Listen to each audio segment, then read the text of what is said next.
the optimism of loading up a StarCraft game online in 1999 and starting to get into it and winning, and then having someone call your house and then getting disconnected from the game because you shared that's some crushing optimism there. I don't know if you guys ever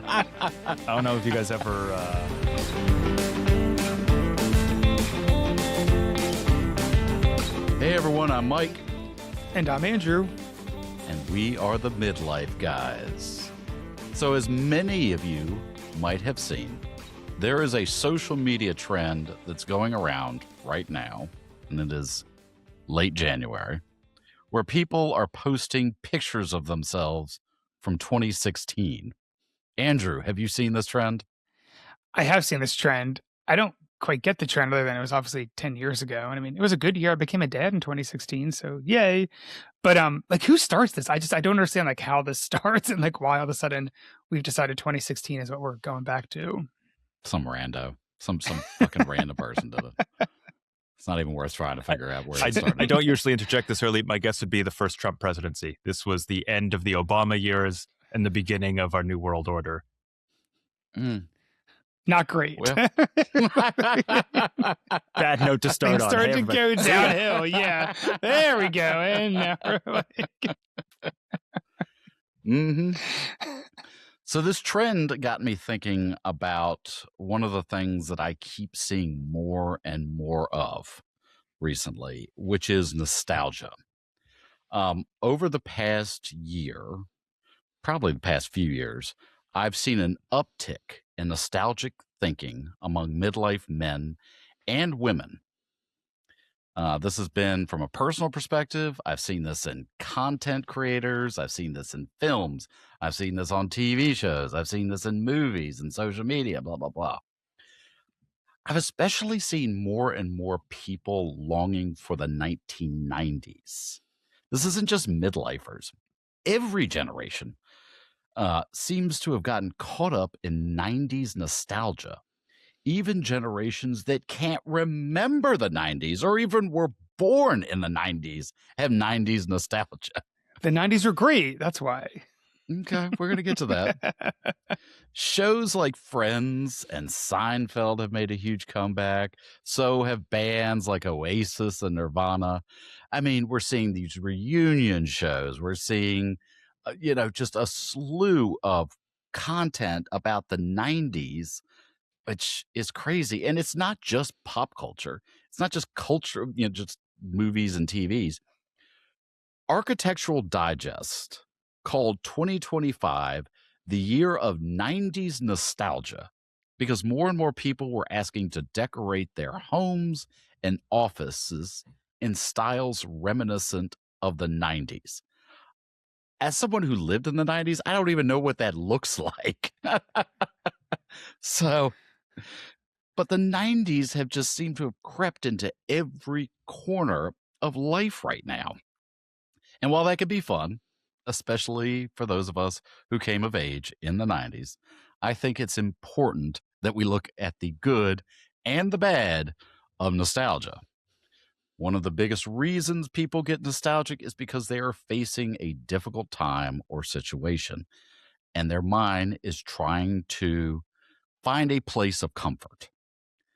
At the same time, nostalgia does have some good outcomes in that it reminds us of who we are, where we came from, and how we've been able to move on from difficult situations in the past.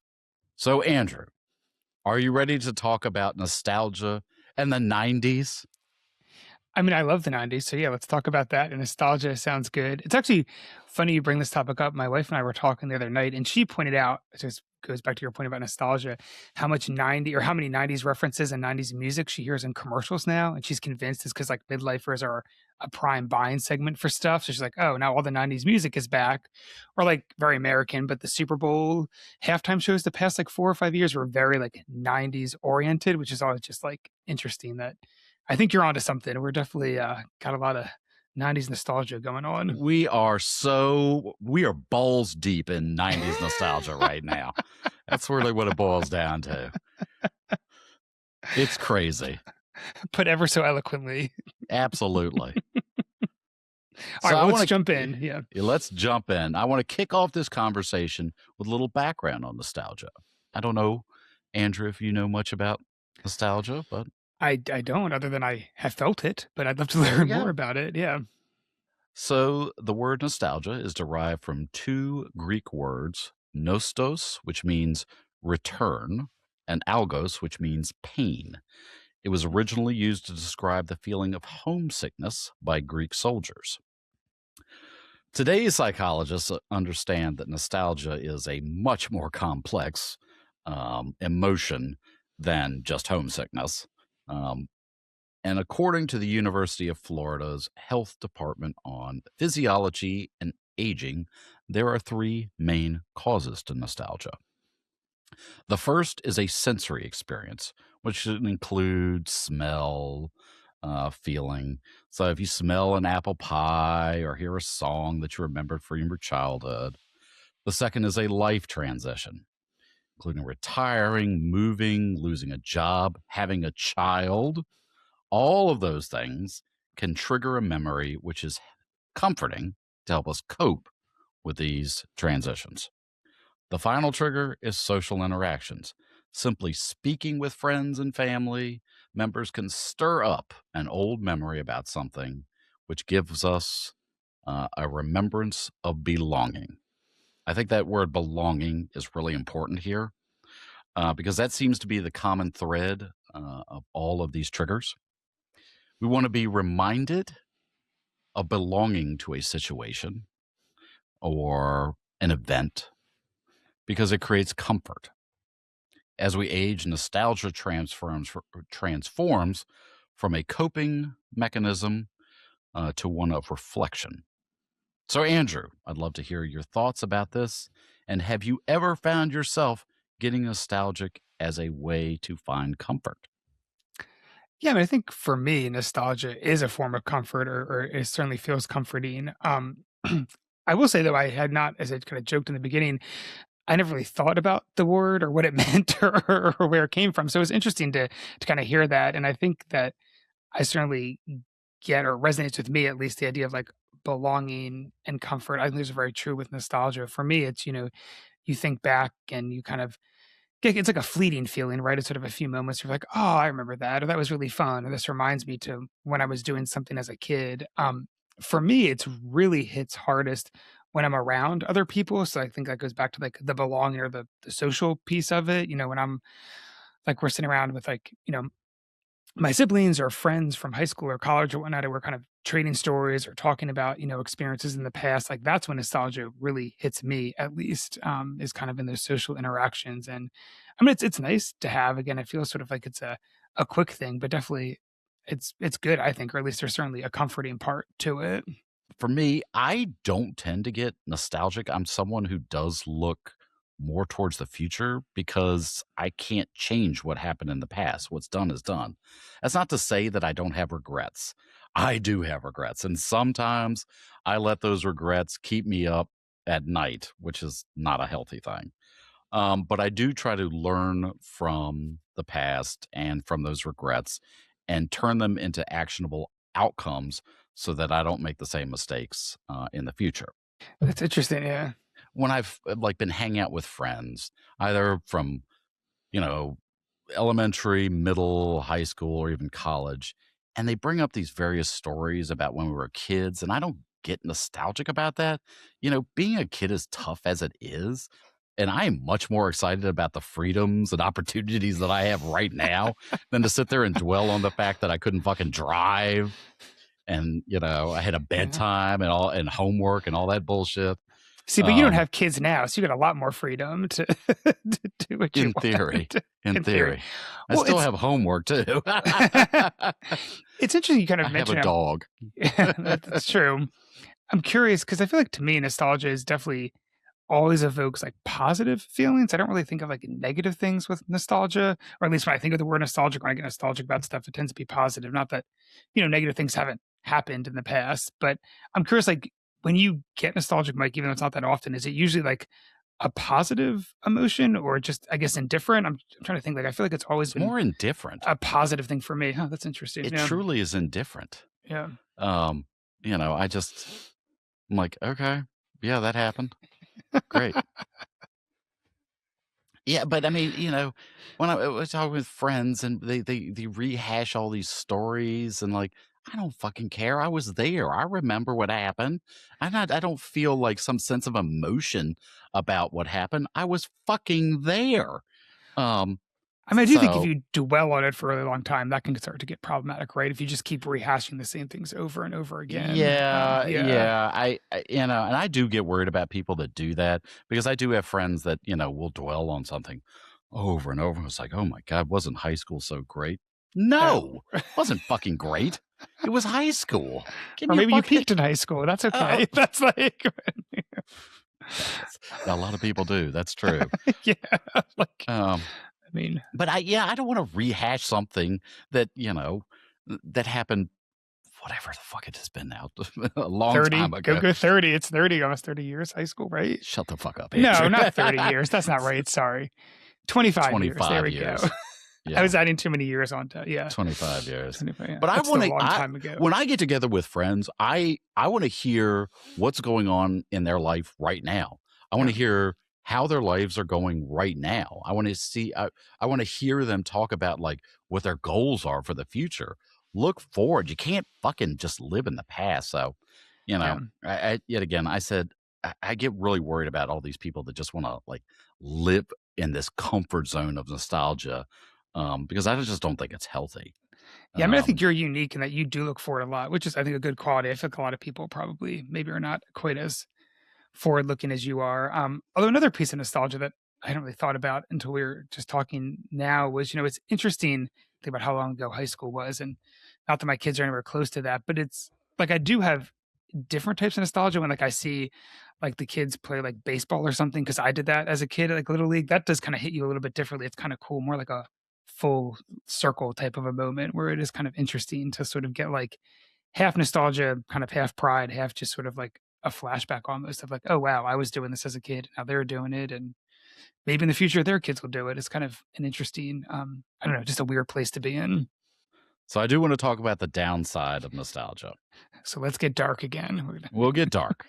We'll get dark. Don't worry. It's going to be super fun shit at the end of the in the next block. So going back to that UF paper, nostalgia can hinder personal growth and lead to increased anxiety. Specifically, when we become too attached to certain memories, we lose sight of what is happening right now.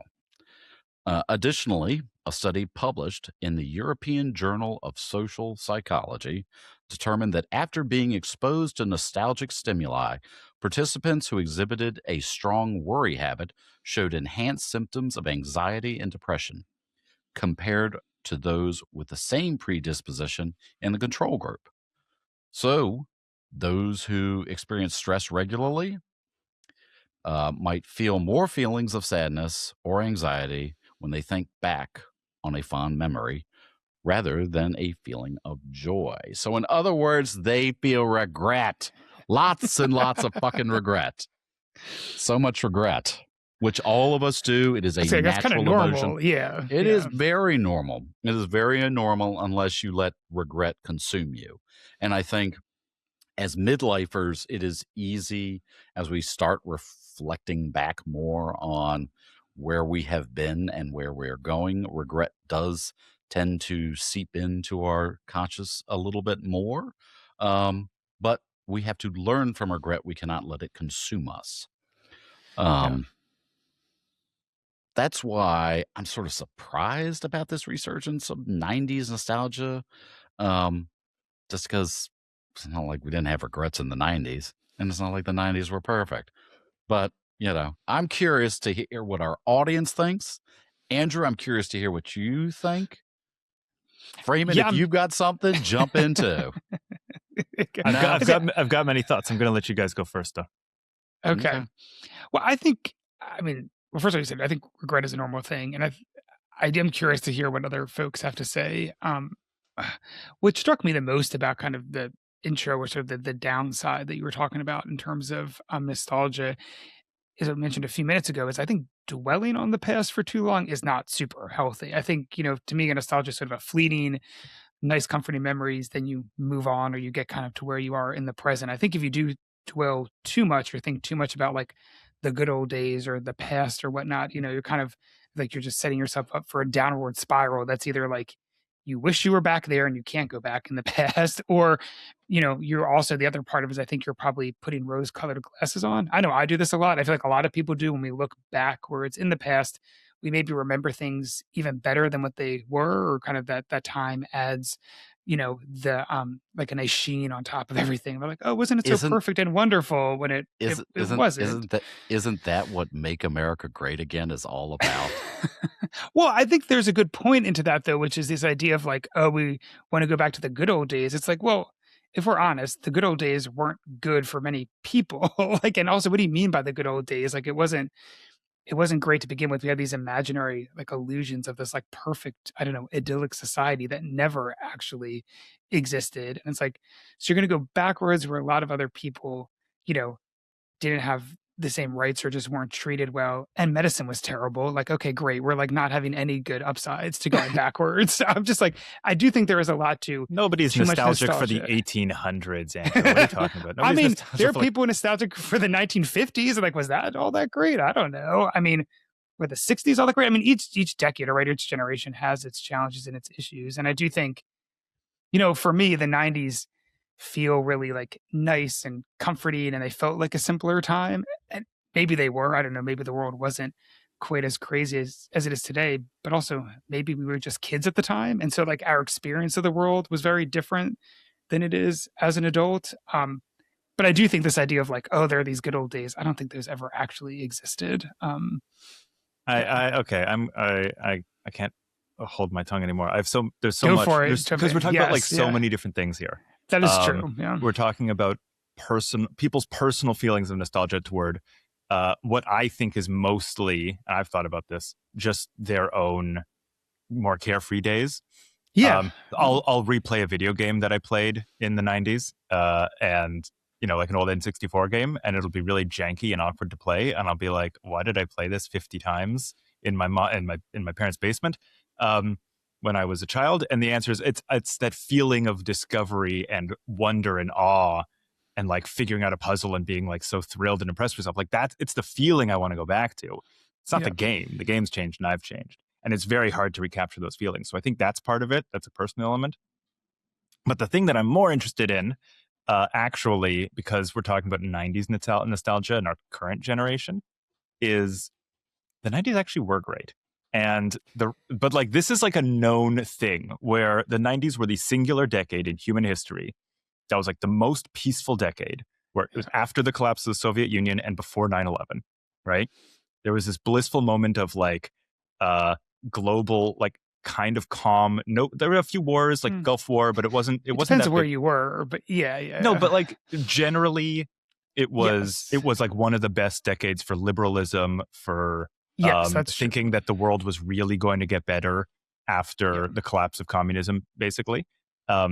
And also technologically, it was the cusp of the internet and digital media.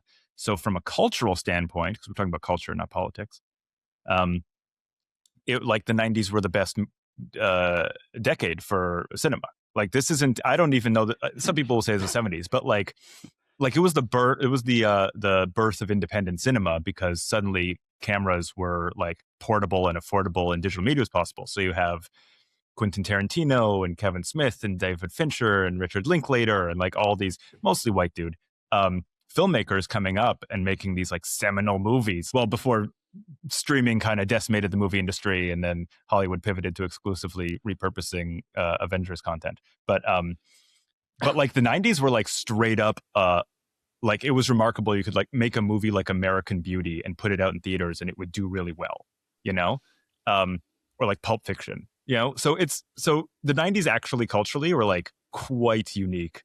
This is the end of my rant, but like there's the personal element, but also the 90s actually were straight up great. I have a quick question for you, because I think you're probably right on a lot of the cultural side, for sure. I think the personal side too. I mean, the term like a vacation, what is it? The term a vacation from history or something is what the 90s referred to as, like, it was the first time with all this stuff. But like, do you think part of the reason culturally we put the 90s up on a pedestal or so high. It's maybe some of it were these significant changes, but it's also partly just because like that's when we were coming of age and now we're a little bit older. Like I wonder, do like our parents' generation look at like the 70s that way, like cinema or something, or further back? I'm curious if it's like I think how much of it is like very rooted in like our personal experience. As much as Mike likes to shit on the boomers did grow up during one of the best periods of human history also. Like the post-war era That's from true. the 60s, you're talking about US, healthcare, that aside, like the 60s, 70s, it starts to decline a little bit in the 80s. Like 60s and 70s were generally safer, happier, like there's like this great boost of like economic prosperity and things like that, and cultural renaissance with the Beatles, and actually cinema took a big turn then as well. So yeah, I think that's probably totally fair for them to say, but I think insofar as we're three dudes in approximately the same age, like we weren't alive then, so we can say it was the 90s. Like a lot of it's personal. Yes, I agree with you. It is. Yeah, it is personal. I think so. That's what I was trying to say. I think a lot of it is personal. So I don't disagree with you. It's interesting. I bet if you asked different generations, they would say different things. You'd have to ask. Mike would have to grit his teeth and actually speak to a boomer and ask them whether how they feel toward the 90s. But I don't think it was like a bad time. I think it's regarded well. Yes, I think that's generally true.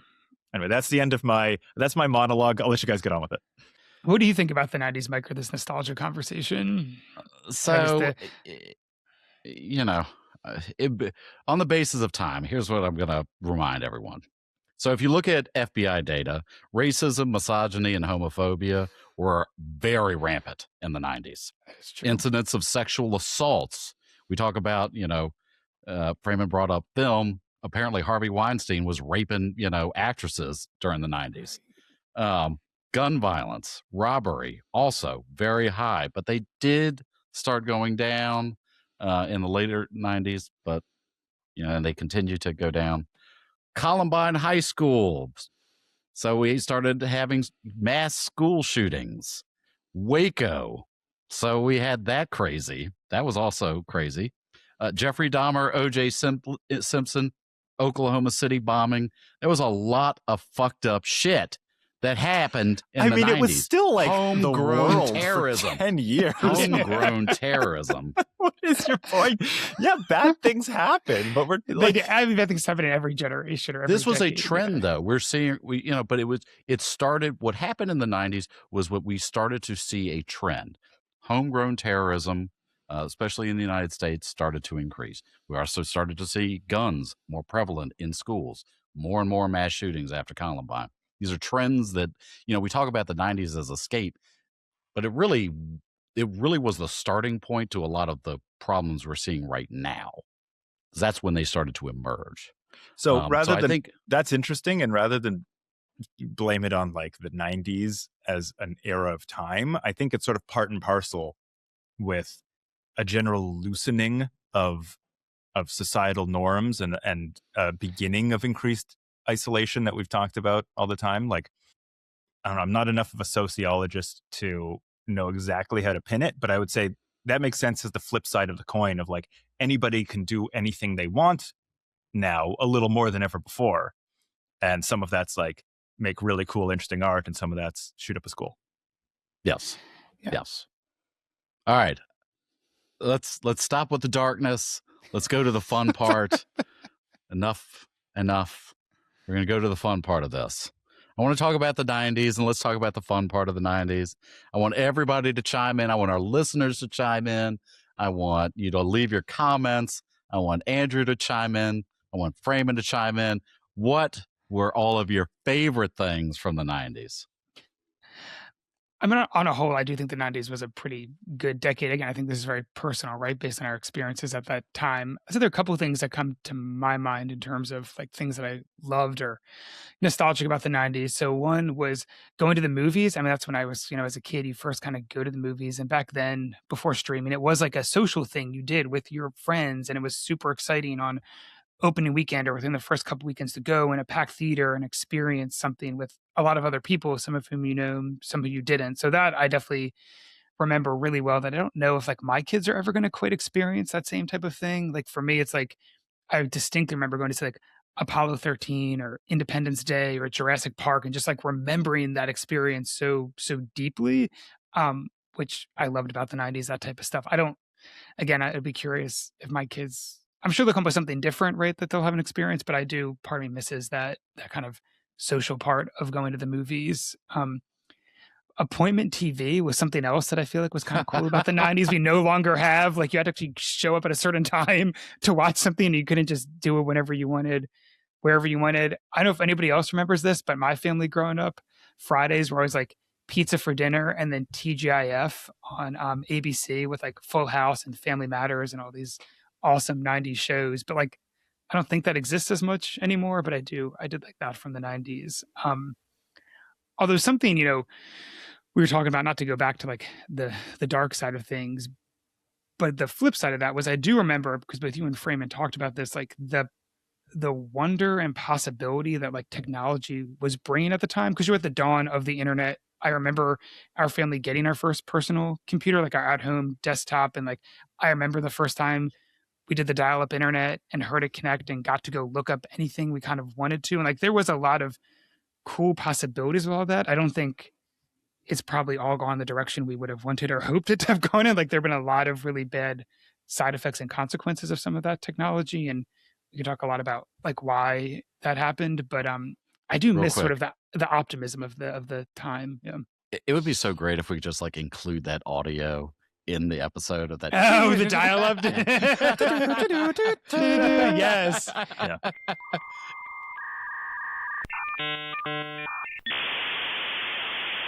I was going to say, if you want to talk about like optimism, the optimism of loading up a StarCraft game online in 1999 and starting to get into it and winning, and then having someone call your house and then getting disconnected from the game because you that's some crushing optimism there. I don't know if you guys ever dealt with this. I don't think you guys were online gamers, and I wasn't really.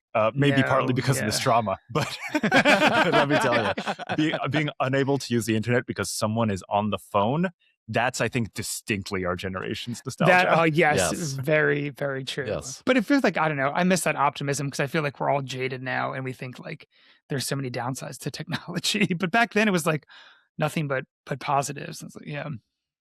What about you guys? What are some of your favorite 90s memories?